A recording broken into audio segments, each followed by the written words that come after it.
Bonjour, aujourd'hui je vous invite à un voyage dans le temps avec Le bon sens de Michel Bernard.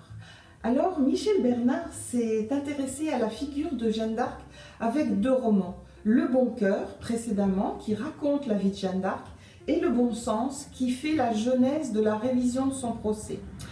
Nous sommes en 1449, c'est la fin de la guerre de Cent Ans et nous dit Michel Bernard, Jeanne d'Arc est quasiment oubliée de tout le monde 18 ans après son procès.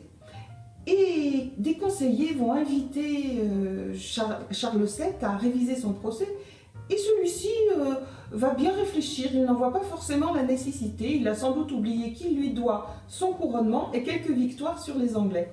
Cela va s'arranger, le procès va avoir lieu, la révision du procès va avoir lieu. Ce qui est très intéressant ici, c'est que l'image de la France est tout à fait étonnante pour nous. On voit un royaume en mouvement avec ses reconquêtes par Charles VII de la Normandie, du sud-ouest, qui sont encore aux mains des Anglais et qu'il reprend.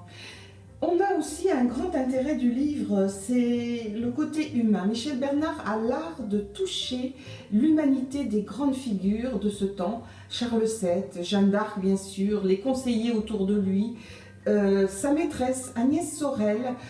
On sent comment cet homme, après le décès de celle-ci quand elle avait 28 ans, ne sera plus jamais la même personne. En revanche, il reste un grand monarque. Il y a de très belles pages ici sur la peinture avec le portrait de Jean Fouquet, le peintre qui a peint tous ces grands, à commencer par Charles VII, et qui se pose la question, dois-je magnifier le souverain ou dois-je en raconter l'humanité, ce qu'il choisit de faire, il a peur. Et on sent que des siècles plus tard, Michel Bernard a senti l'humanité de ce roi à travers sa peinture qu'on trouve dans le livre.